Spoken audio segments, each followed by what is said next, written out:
Hello and welcome to a Smurd P video, and today we are looking at Transformers Studio Series 86 with figure number 25, Autobot, Blaster, and Eject. And I'll be honest with you, this figure came complete out of blue. I wasn't expecting a specific Blaster for Transformers the movie.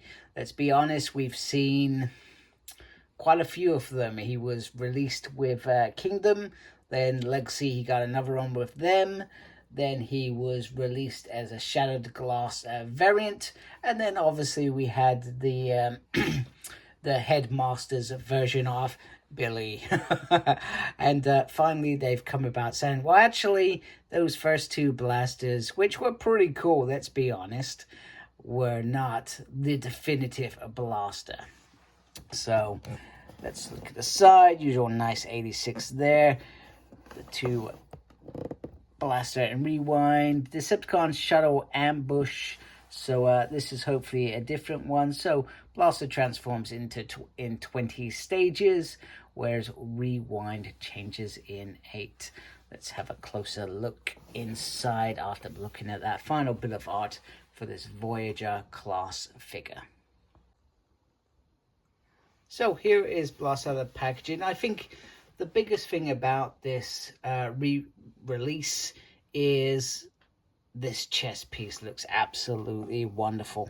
There is nothing better than seeing that on a Blaster figure. They have done probably what they should have done in the first place, but damn, that looks awesome.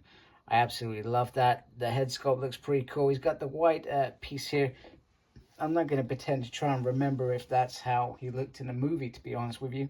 I'd have to go watch a movie. I've seen the movie a million times. Probably not that many times, but you know what I mean. I've seen it that many times that it's, you sort of, I feel like you become a bit immune to some of the detail, and you casually forget the detail because you know what's going to happen in the scene. You know that Blaster is there with Perceptor when Rumble, Ravage, etc. jump in. So you know, I feel like with the Studio Series that they would have got this right, to be honest with you. So the usual thing is you can press that and Rewind will pop out as well.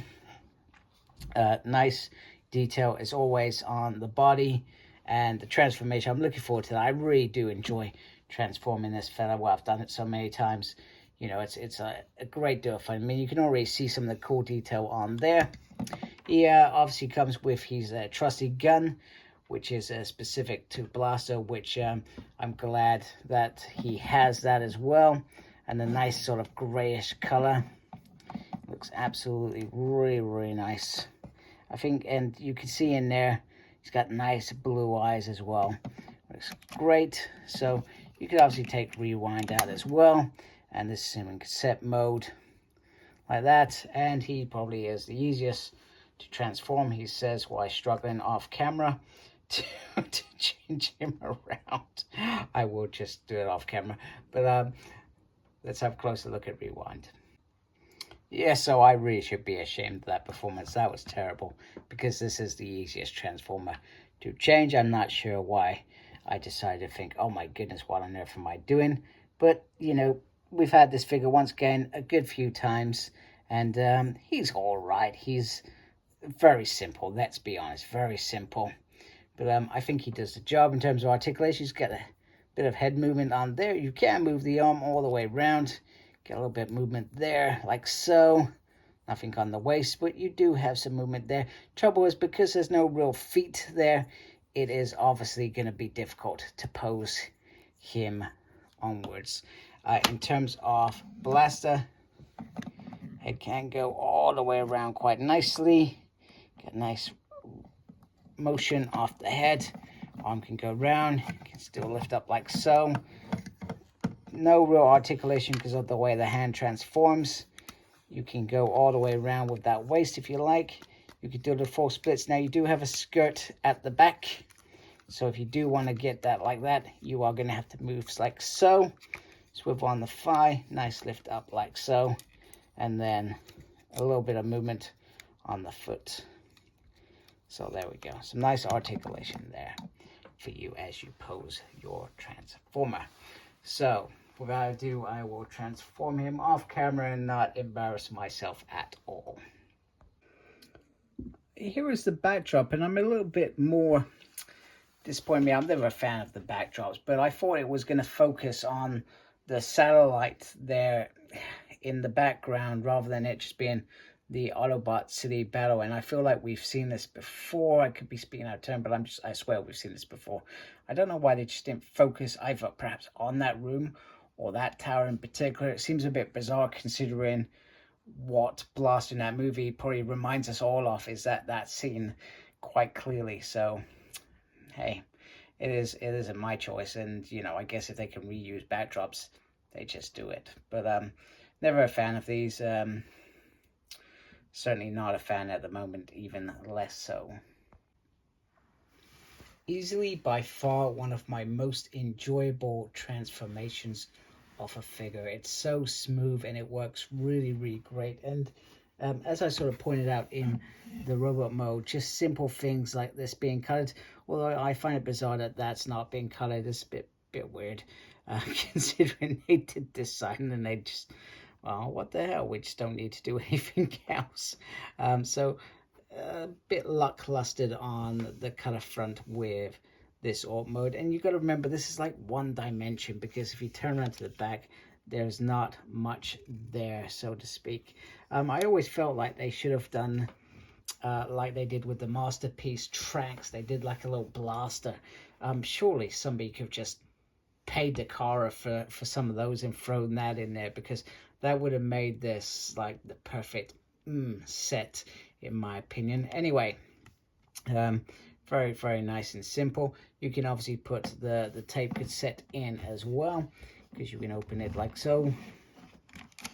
And of course I haven't got him in there, and he's not even transformed.